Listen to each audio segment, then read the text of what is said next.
రాజకీయం అనేది సేవ. ఎలాంటి లాభాపేక్ష లేకుండా స్వచ్ఛందంగా చేయాల్సిన ప్రజాసేవ. కానీ మన దేశంలో మాత్రం రాజకీయాలు వ్యాపారంగా మారిపోయాయి. డబ్బు ఆస్తులను కూడబెట్టుకోవడానికి మాత్రమే రాజకీయం అన్నట్లుగా పరిస్థితి మారిపోయింది.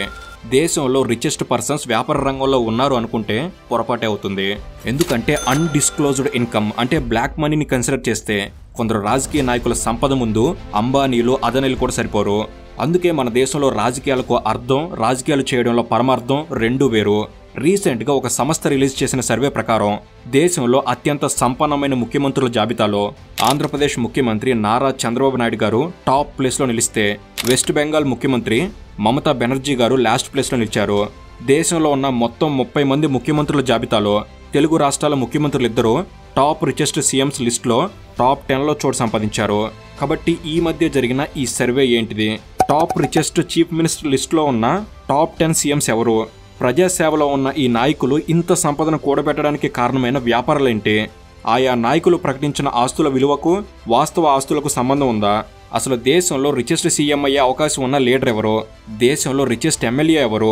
టాప్ రిచెస్ట్ ఎంపీలుగా రికార్డ్ క్రియేట్ చేసిన తెలుగు ఎంపీలు ఎవరు? ఇలా ఒక్కటేంటి, అన్ని వైపుల నుంచి అందరి గురించి తెలుసుకునే ప్రయత్నం చేద్దాం. వీడియోలో ఇన్ఫర్మేషన్ చాలా బాగుంటుంది, ఎండ్ వరకు మిస్ కాకండి. అండ్ మీకు ఒక ప్రశ్న, మీకు నచ్చిన పొలిటికల్ లీడర్ ఎవరు? వారి పేరును తప్పకుండా కామెంట్ చేయండి. అండ్ ఇలాంటి మరెన్నో ఇన్ఫర్మేటివ్ వీడియోస్ని మీ కొరకు తెచ్చేందుకు మీ సపోర్ట్కి వీడియోకి జస్ట్ లైక్ చేయండి చాలు. సో లేట్ చేయకుండా let's get into the video.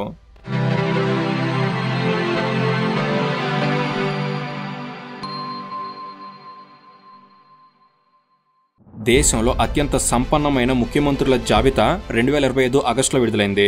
ఈ రిపోర్ట్ని అసోసియేషన్ ఫర్ డెమోక్రటిక్ రిఫార్మ్స్ అనే సంస్థ విడుదల చేసింది. ఈ సంస్థనే షార్ట్ కట్లో ADR అని అంటారు. ఈ సంస్థకు 25 ఏళ్ల అనుభవం ఉంది. 1999లో అహ్మదాబాద్ IIMకి చెందిన టీమ్ ఆఫ్ ప్రొఫెసర్స్ కొందరు ఈ సంస్థను ఏర్పాటు చేశారు. నేడు మన దేశంలో ఎన్నికల్లో పోటీ చేసే అభ్యర్థులు తమ ఎలక్షన్ అఫిడవిట్లో criminal details, financial details and educational details ఇవన్నీ ఇస్తున్నారంటే దానికి కారణం ఈ సంస్థే. 1999లో ADR సంస్థ ఢిల్లీ హైకోర్టులో వేసిన పీపుల్స్ ఇంట్రెస్ట్ లిటిగేషన్ని 2000 సంవత్సరంలో ఢిల్లీ హైకోర్టు సమర్థిస్తూ ఎన్నికల్లో పోటీ చేసే అభ్యర్థులు వారి ఆస్తులకు సంబంధించిన వివరాలని, చదువుకు సంబంధించిన వివరాలని, నేర చరిత్రకు సంబంధించిన వివరాలని అఫిడవిట్లో పొందుపరచాలని తీర్పు చెప్పింది. ఢిల్లీ హైకోర్టు ఇచ్చిన ఈ తీర్పుని అప్పటి కేంద్ర ప్రభుత్వం వ్యతిరేకిస్తూ సుప్రీంకోర్టులో సవాల్ చేసింది. కానీ సుప్రీంకోర్టులో కేంద్ర ప్రభుత్వ అపీల్ పనిచేయలేదు. ఢిల్లీ హైకోర్టు ఇచ్చిన ఆ తీర్పులో ఉన్న విశేష ప్రజా ప్రయోజనాల దృష్టిలో ఉంచుకొని సుప్రీంకోర్టు కూడా ఎన్నికల్లో పోటీ చేసే అభ్యర్థులు తమ ఆస్తుల వివరాలని, ఆదాయ వివరాలని, ఎడ్యుకేషన్ అండ్ క్రిమినల్ హిస్టరీ మొత్తాన్ని ఎలక్షన్ అఫిడవిట్లో పేర్కొనాల్సిందే అని తీర్పు చెప్పడంతో 2003 నుంచి ఎలక్షన్ కమిషనర్ ఆఫ్ ఇండియా కూడా ఈ తీర్పును అమలు చేయడం స్టార్ట్ చేసింది. దాంతో ఎన్నికల్లో పోటీ చేస్తున్న ప్రతి ఒక్క అభ్యర్థి వారి educational, financial and criminal history మొత్తాన్ని తప్పకుండా అఫిడవిట్లో మెన్షన్ చేస్తూనే ఉన్నారు. అఫిడవిట్లో మెన్షన్ చేసిన డీటెయిల్స్లో ఏవైనా పొరపాటు ఉన్నా, తప్పుడు సమాచారం ఇచ్చారని ప్రూవ్ అయినా ఆ అభ్యర్థి ఎన్నికను క్యాన్సిల్ చేసే అవకాశం కూడా ఉంది. ఇదొక్కటే కాదు, పాలిటిక్స్లో, దేశంలో జరుగుతున్న ఎలక్టరల్ ప్రాసెస్లో అనేక సంస్కరణలకు కూడా ADR సంస్థే కారణం. నేర రహిత, అవినీతి రహిత రాజకీయాల కోసం ఈ ADR సంస్థ కృషి చేస్తుంది. దానిలో భాగంగా ఎన్నికల్లో పోటీ చేసే అభ్యర్థుల మీద వారు సమర్పించిన అఫిడవిట్ల మీద ఎప్పటికప్పుడు ఒక కన్నేసి ఉంచడం, ప్రజలను అప్రమత్తం చేయడం, తద్వారా చట్టసభలకు బాధ్యతాయుతమైన అవినీతి రహిత వ్యక్తులు ఎన్నికయ్యేలా చేయడంలో ADR కీలకంగా వ్యవహరిస్తుంది. దానిలో భాగంగానే ఈ సంస్థ రాష్ట్రంలో ఉన్న ముఖ్యమంత్రుల ఆర్థిక స్థితిగతులను అంచనా వేసి 2025 ఆగస్టులో టాప్ రిచెస్ట్ సీఎంస్ల లిస్ట్ని విడుదల చేసింది. నిజానికి ADR అనే సంస్థ గురించి ఇదంతా చెప్పాల్సిన అవసరం లేదు. కానీ ఒక సంస్థ రిలీజ్ చేసిన రిపోర్ట్ గురించి మాట్లాడే ముందు అసలు ఆ సంస్థకున్న క్రెడిబిలిటీ ఏంటనే విషయం అర్థం కావడం కోసం మాత్రమే ఇదంతా చెప్పాల్సి వచ్చింది. ఇక ADR విడుదల చేసిన ఈ రిపోర్ట్లో మొత్తం 30 మంది ముఖ్యమంత్రులను వారి సంపద ప్రకారం లిస్టులో మెన్షన్ చేశారు. దేశంలో 28 రాష్ట్రాలతో పాటు ఢిల్లీ, జమ్మూ కాశ్మీర్, పుదుచ్చేరి ఈ 3 కేంద్ర పాలిత ప్రాంతాలకు ముఖ్యమంత్రులు ఉన్నారు. కాబట్టి దేశంలో మొత్తం 31 మంది ముఖ్యమంత్రులు ఉన్నారు. కానీ ప్రస్తుతం మణిపూర్లో రాష్ట్రపతి పాలన కొనసాగుతుంది. కాబట్టి ప్రస్తుతానికి దేశంలో 30 మంది ముఖ్యమంత్రులు మాత్రమే ఉన్నారు. ఈ 30 మంది ముఖ్యమంత్రులను వారు ఎలక్షన్ అఫిడవిట్లో పేర్కొన్న వారి సంపదను బట్టి అంచనా వేస్తే ఇండియాలోనే రిచెస్ట్ సీఎంగా మొదటి స్థానం ఆంధ్రప్రదేశ్ ముఖ్యమంత్రి నారా చంద్రబాబు నాయుడు గారికి దక్కింది. 931 కోట్ల రూపాయల విలువతో సిబిఎన్ గారు దేశంలోనే రిచెస్ట్ సీఎంగా రికార్డు సృష్టించారు. అయితే చంద్రబాబు నాయుడు గారికి ఉన్న 931 కోట్ల రూపాయల సంపదలో అత్యధిక వాటా అనేది వారి యొక్క హెరిటేజ్ ఫుడ్స్ లో ఉన్న వాటా ఆధారంగా వచ్చినదే. 1992లో సిబిఎన్ గారు హెరిటేజ్ ఫుడ్స్ ను స్థాపించారు. 1994లో హెరిటేజ్ కంపెనీ పబ్లిక్ లిస్టెడ్ కంపెనీగా మారింది. ఆ తర్వాత ఈ కంపెనీ అంచెలంచెలుగా ఎదుగుతూ డైరీ, ఆగ్రో, రీటైల్ ఇలా 3 విభాగాల్లో వ్యాపారం చేస్తుంది. వీటితో పాటు హెరిటేజ్ ఇన్ఫ్రా డెవలపర్ లిమిటెడ్ అనే మరో కంపెనీ కూడా హెరిటేజ్కు అనుసంధానంగా పనిచేస్తుంది. తెలంగాణ, ఆంధ్రప్రదేశ్, కర్ణాటక, కేరళ, తమిళనాడు, మహారాష్ట్ర, ఢిల్లీ, రాజస్థాన్, పంజాబ్లలో హెరిటేజ్ వారి డైరీ ప్రొడక్ట్స్ విక్రయిస్తుంది. 1995లో హెరిటేజ్ కంపెనీ విలువ కేవలం 25 కోట్లు మాత్రమే. కానీ 2024లో ఈ కంపెనీ విలువ 6,755 కోట్లు. కాబట్టి చంద్రబాబు నాయుడు గారి కుటుంబానికి హెరిటేజ్ ఫుడ్స్లో ఉన్న 35.75% వాటా ప్రకారం నారా కుటుంబం మొత్తానికి కలిపి 2,400 కోట్ల రూపాయల విలువైన వాటా ఉంది. దీనివల్లే చంద్రబాబు నాయుడు గారు దేశంలో రిచెస్ట్ సీఎంగా రికార్డ్ క్రియేట్ చేశారు. చంద్రబాబు నాయుడు గారికి బిజినెస్ ఫీల్డ్లో కూడా సక్సెస్ రేట్ బాగానే ఉంది. అయితే చంద్రబాబు నాయుడు గారికి ఆస్తులు మాత్రమే కావు, 10 కోట్ల రూపాయల అప్పులు కూడా ఉన్నాయి. ఇక చంద్రబాబు నాయుడు గారి తర్వాత రెండో స్థానంలో ఉన్న ముఖ్యమంత్రి అరుణాచల్ ప్రదేశ్ సీఎం పెమా ఖండు గారు 332 కోట్ల రూపాయల సంపదతో పెమా ఖండు గారు రెండో స్థానంలో నిలిచారు. 2019 ఎలక్షన్ టైంలో పెమా ఖండు గారు సమర్పించిన అఫిడవిట్లో ఆయన ఆస్తులు 132 కోట్లు మాత్రమే. కానీ 2024 వచ్చేసరికి అవి కాస్త 277 కోట్లకు చేరుకున్నాయి. అఫిడవిట్ ప్రకారం బ్యాంకు డిపాజిట్లు, భూముల నుంచి లీజ్ అద్దెలు, వ్యవసాయం, ముఖ్యమంత్రిగా ఆయన జీతం ఇవే ఆయన ఆదాయ మార్గాలు. వీటి ద్వారానే ఆయన ఆస్తి విలువ ప్రస్తుతం అయితే 332 కోట్లకు చేరుకుంది. పెమా ఖండు గారికి 332 కోట్ల ఆస్తులు మాత్రమే కావు, 180 కోట్ల రూపాయల అప్పులు కూడా ఉన్నాయి. దేశంలో ఎక్కువ అప్పులు ఉన్న ముఖ్యమంత్రుల్లో వీరే నెంబర్ 1. ఇక దేశంలో 3వ అత్యంత సంపన్నమైన ముఖ్యమంత్రి కర్ణాటక ముఖ్యమంత్రి సిద్ధరామయ్య గారు. ఏడీఆర్ విడుదల చేసిన రిపోర్ట్ ప్రకారం సిద్ధరామయ్య గారి ఆస్తుల విలువ 51 కోట్ల రూపాయలు. బ్యాంకు డిపాజిట్లు, బాండ్లు, డిబేచర్లు, షేర్లు, ఎల్ఐసి పాలసీలు, కొన్ని స్థిరచర ఆస్తులన్నీ కలిపి సిద్ధరామయ్య గారి ఆస్తుల విలువ 52 కోట్ల రూపాయలు. అయితే సిద్ధరామయ్య గారికి 21 కోట్ల రూపాయల అప్పులు కూడా ఉన్నాయి. ఇక 4th ప్లేస్ నాగాలాండ్ ముఖ్యమంత్రి నిఫ్యూ రియో గారికి దక్కింది. వీరి ఆస్తుల విలువ 46 కోట్ల రూపాయలు. నిఫ్యూ రియో గారి అఫిడవిట్ ప్రకారం ఆయన ప్రధాన ఆదాయం వ్యవసాయం అని అఫిడవిట్లో పేర్కొన్నారు. ఇక రిచెస్ట్ సీఎంల లిస్టులో 5వ స్థానంలో మధ్యప్రదేశ్ ముఖ్యమంత్రి మోహన్ యాదవ్ గారు ఉన్నారు.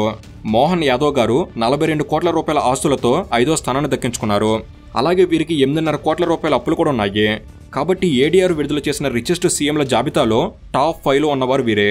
ఈ 5గురిని ఒకసారి గమనిస్తే మొదటి స్థానంలో ఉన్న చంద్రబాబు నాయుడు గారికి, రెండో స్థానంలో ఉన్న పెమా ఖండు గారికి మధ్య 599 కోట్ల రూపాయల వ్యత్యాసం ఉంది. ఇక మొత్తం టాప్ 5లో ఉన్న 4 ముఖ్యమంత్రులు అనగా అరుణాచల్ ముఖ్యమంత్రి పెమా ఖండు గారు, కర్ణాటక ముఖ్యమంత్రి సిద్ధరామయ్య గారు, నాగాలాండ్ ముఖ్యమంత్రి నిఫ్యూ రియో గారు, మధ్యప్రదేశ్ ముఖ్యమంత్రి మోహన్ యాదవ్ గారు, వీరి 4గురిని కలిపిన వీరందరి ఆస్తుల విలువ 471 కోట్లు మాత్రమే. అంటే టాప్ 5లో ఉన్న 4 ముఖ్యమంత్రుల ఆస్తులన్నీ కలిపిన చంద్రబాబు నాయుడు గారి సంపద విలువను అధిగమించలేరు. ఇక 6వ స్థానంలో పుదుచ్చేరి ముఖ్యమంత్రి రంగస్వామి గారు 38 కోట్ల రూపాయల సంపత్తు నిలిచారు. ఇక 7వ స్థానంలో తెలంగాణ ముఖ్యమంత్రి రేవంత్ రెడ్డి గారు నిలిచారు. రేవంత్ రెడ్డి గారి ఆస్తుల విలువ 30 కోట్ల రూపాయలు. 7వ స్థానంలో రేవంత్ రెడ్డి గారు ఉండడంతో తెలుగు రాష్ట్రాల ముఖ్యమంత్రులిద్దరికీ టాప్ 10లో స్థానం దక్కినట్లయింది. ఇక రిచెస్ట్ సీఎంల లిస్టులో 8వ స్థానంలో జార్ఖండ్ సీఎం హేమంత్ సోరెన్ గారికి దక్కింది. ఆయన సంపద విలువ 25 కోట్లు. ఇక 9వ స్థానంలో 17 కోట్ల రూపాయల సంపత్తో అస్సాం సీఎం హేమంత్ బిశ్వ శర్మ గారు ఉన్నారు. ఇక రిచెస్ట్ సీఎంగా 10th ప్లేస్లో మేఘాలయ సీఎం సంగ్మా గారు ఉన్నారు. వీరి ఆస్తుల విలువ 14 కోట్ల రూపాయలు. అయితే ఈ టాప్ 10 రిచెస్ట్ సీఎంల జాబితాను గమనిస్తే ఒక ఆసక్తికరమైన విషయం అర్థమవుతుంది. అదేంటంటే నార్త్ ఈస్ట్ రాష్ట్రాలు అభివృద్ధిలో వెనకబడి ఉంటాయి. దేశంలో మొత్తం 8 ఈశాన్య రాష్ట్రాలు ఉన్నాయి. ఈ 8 రాష్ట్రాల్లో అరుణాచల్ ప్రదేశ్, నాగాలాండ్, అస్సాం, మేఘాలయ ఈ 4 రాష్ట్రాల ముఖ్యమంత్రులు టాప్ 10 రిచెస్ట్ సీఎంల జాబితాలో ఉన్నారు. అయితే టాప్ 10లో ఉన్నవారు ఎవరో చూసాం. మరి దేశంలో ఉన్న 30 మంది ముఖ్యమంత్రుల్లో అత్యంత పేద ముఖ్యమంత్రి ఎవరు అంటే మమతా బెనర్జీ గారే. వెస్ట్ బెంగాల్ ముఖ్యమంత్రిగా 2011 నుంచి మమతా బెనర్జీ గారు కొనసాగుతున్నారు. అయినా ఆమె సంపద విలువ మాత్రం కేవలం 15 లక్షల రూపాయలు మాత్రమే. మమతా బెనర్జీ గారి తర్వాత రెండో పేద ముఖ్యమంత్రిగా జమ్మూ కాశ్మీర్ ముఖ్యమంత్రి ఒమర్ అబ్దుల్లా గారు నిలిచారు. వీరి ఆస్తుల విలువ కేవలం 55 లక్షలు మాత్రమే. ఏడీఆర్ రిపోర్ట్ ప్రకారం మమతా బెనర్జీ గారు, ఒమర్ అబ్దుల్లా గారు వీరిద్దరూ మాత్రమే కనీసం ₹1 కోటి ఆస్తులు కూడా లేని సీఎంలు. ఇక అత్యంత తక్కువ ఆస్తులున్న ముఖ్యమంత్రిగా ₹1,18,00,000 విలువైన ఆస్తులతో 3వ స్థానంలో కేరళ సీఎం పినరయి విజయన్ గారు ఉంటే 4వ స్థానంలో రాజస్థాన్ ముఖ్యమంత్రి భజన్లాల్ శర్మ గారు ₹1,46,00,000తో ఉన్నారు. ఇక ఆఖరి నుంచి 5వ స్థానంలో యూపీ ముఖ్యమంత్రి యోగి ఆదిత్యనాథ్ గారు నిలిచారు. యోగి ఆదిత్యనాథ్ గారి సంపద విలువ ₹1,54,00,000 మాత్రమే. కాబట్టి ఇప్పటి వరకు టాప్ 10 రిచెస్ట్ సీఎంలు ఎవరు అనే వివరాలను చూసాం. అలాగే టాప్ 5 ప్యూరెస్ట్ సీఎంలు ఎవరు అనే విషయాలను చూసాం. ఇదంతా చూస్తే నిజంగా నమ్మశక్యంగా ఉందా అంటే లేదు అనే చెప్పాలి. రాజకీయాల్లో ఖర్చులు విపరీతంగా పెరిగిపోయాయి. ఒక ఎమ్మెల్యే స్థానంలో పోటీ చేయాలి అంటే కనీసం 30 కోట్లు ఖర్చు చేయాల్సి వస్తుంది. రాజకీయాలు ఇంత కాస్ట్లీ అయిన తర్వాత కూడా ముఖ్యమంత్రుల ఆస్తులు, అది కూడా ఏళ్ల తరబడి ముఖ్యమంత్రులుగా ఉన్నవారి ఆస్తులు ఇంకా కోట్లలోనే ఉన్నాయని ప్రకటించడం హాస్యాస్పదమే అవుతుంది. చంద్రబాబు నాయుడు గారు, పెమా ఖండు గారు వీరిద్దరూ మినహా మరే ముఖ్యమంత్రి వద్ద కనీసం 100 కోట్లు కూడా లేవు. థర్డ్ రిచెస్ట్ సీఎంగా ఉన్న సిద్ధరామయ్య గారి ఆస్తుల విలువ కేవలం 51 కోట్లు. అంటే మొత్తం 30 మంది ముఖ్యమంత్రుల్లో 28 మంది వద్ద కనీసం 52 కోట్ల విలువైన సంపద కూడా లేదు.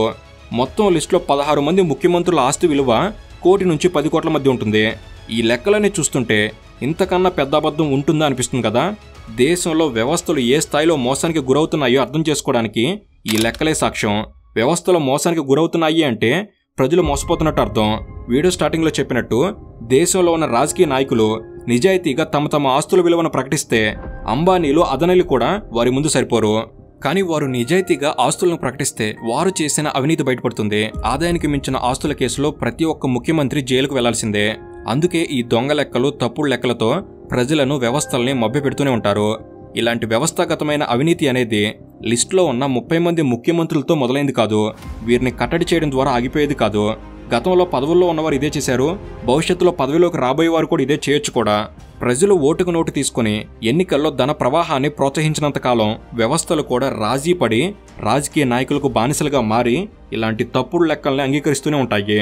గతంలో 2023లో ఇదే అసోసియేషన్ ఫర్ డెమోక్రటిక్ రిఫార్మ్ సంస్థ జరిపిన సర్వేలో దేశంలో అత్యంత సంపన్నమైన ముఖ్యమంత్రిగా అప్పటి ఆంధ్రప్రదేశ్ ముఖ్యమంత్రి జగన్మోహన్ రెడ్డి గారు నిలిచారు.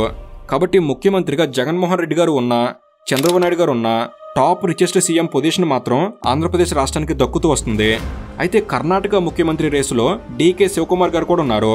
ప్రస్తుతం ఆయన కర్ణాటక డిప్యూటీ ముఖ్యమంత్రిగా కొనసాగుతున్నారు. దేశంలో అత్యంత సంపన్నమైన ఎమ్మెల్యేల లిస్టులో డీకే శివకుమార్ గారు 2వ స్థానంలో ఉన్నారు. ఆయన ఏకంగా చంద్రబాబు నాయుడు గారిని కూడా దాటి ₹1,413 కోట్ల విలువైన ఆస్తులతో ఆయన దేశంలోనే అత్యంత సంపన్నమైన సెకండ్ ఎమ్మెల్యేగా ఉన్నారు. భవిష్యత్తులో ఆయన ముఖ్యమంత్రి అయితే తప్ప ఆంధ్రప్రదేశ్కు దక్కుతూ వస్తున్న రిచెస్ట్ సీఎం పొజిషన్ పోయలేదు. అయితే దేశంలో రిచెస్ట్ ఎమ్మెల్యే ఎవరు అంటే మహారాష్ట్ర అసెంబ్లీలో బీజేపీ ఎమ్మెల్యే పరాగ్ షా గారు ₹3,383 కోట్ల విలువైన ఆస్తులతో దేశంలోనే అత్యంత సంపన్నమైన ఎమ్మెల్యేగా కొనసాగుతున్నారు. పరాగ్ షా గారు రిచెస్ట్ ఎమ్మెల్యే అయినా పెద్దగా ప్రజాదరణ ఉన్న నాయకుడు కాదు కాబట్టి ఆయన ముఖ్యమంత్రి కాలేరు. అందుకే డీకే శివకుమార్ గారి గురించి ప్రస్తావించడం జరిగింది. ఇక మరో ఇంట్రెస్టింగ్ విషయం ఏంటంటే దేశంలో అత్యంత సంపన్నమైన ఎంపీ ఎవరో తెలుసా? తెలుగువారే. తెలుగుదేశం పార్టీకి చెందిన గుంటూరు ఎంపీ పెమ్మసాని చంద్రశేఖర్ గారు. ఆయన ఎలక్షన్ అఫిడవిట్ ప్రకారం పెమ్మసాని చంద్రశేఖర్ గారి ఆస్తుల విలువ ₹5,705 కోట్ల. దేశంలో అత్యంత సంపన్నమైన ఎంపీ ఆంధ్రప్రదేశ్లోని గుంటూరు నుంచి ప్రాతినిధ్యం వహిస్తుంటే 2వ అత్యంత సంపన్నమైన ఎంపీ తెలంగాణలోని చేవెల నుంచి ప్రాతినిధ్యం వహిస్తున్నారు. ఆయనే కొండా విశ్వేశ్వరరెడ్డి గారు. 2024 పార్లమెంట్ ఎలక్షన్ అఫిడవిట్ ప్రకారం కొండా విశ్వేశ్వరరెడ్డి గారి ఆస్తుల విలువ ₹4,568 కోట్లు. కాబట్టి పార్లమెంట్లో రిచెస్ట్ ఎంపీలిద్దరూ తెలుగువారే కావడం మరో విశేషం. సో ఇది ఫ్రెండ్స్, ఈ విషయంపై మీ అభిప్రాయం ఏమిటి?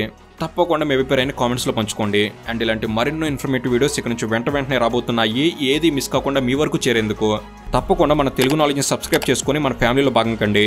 Thank you for watching. Have a good day.